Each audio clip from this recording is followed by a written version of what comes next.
Let's go to the beginnings. Here I am at the end of my junior year at Northwestern School of Speech. That's what they called it in those days. Today it's the School of Communications, if you please. My professor, Cornelius Carmen Cunningham, professor of interpretation, was giving me the medal, here, a silver Ralph Dennis medal for sonnet reading.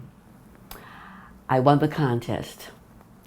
Ralph Dennis was one of the first deans of the School of Speech. It was a very exciting evening, to be sure. As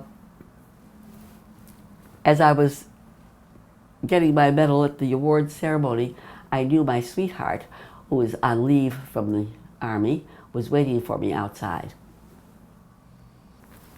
This is the doorway, the portal to the Annie Mae Swift Hall, which was where our School of Speech was housed. Small building compared to the many buildings now that they have all built new along the lakefront pertaining to performing arts. We had in the basement was therapy, the speech therapy department. Main floor was the theater and the green room. Upstairs were classrooms where we taught argumentation, debate, to the lawyers who were studying at Northwestern at the time.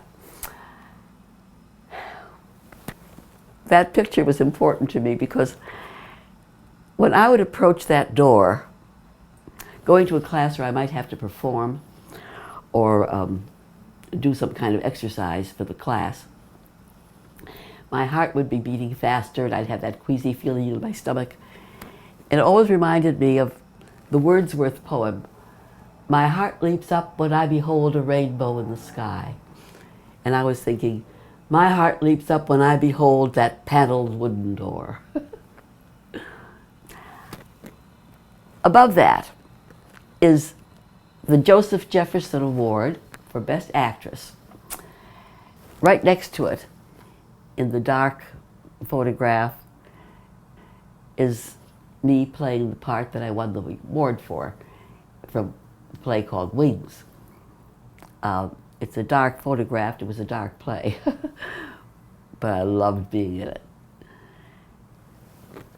This is something that was a total surprise. The Chicago Jewish News features once a year an outstanding Jewish Chicagoan. Well, when they told me they were going to come to my house to photograph me and get an interview, I said, why? Well, I never did quite understand the explanation. I guess they needed somebody who was female and maybe in the arts, but I got the notice that time. And it was a fun shoot. They got me sitting on the floor when I lived in Highland Park with all my scrapbooks around. I've filled a few more scrapbooks since then. These are photographs. Particularly, I love this play. It was by Terence McNally called A Perfect Ganesh, about two women who took a vacation in India, and from that vacation learned so much about their own lives and relationships.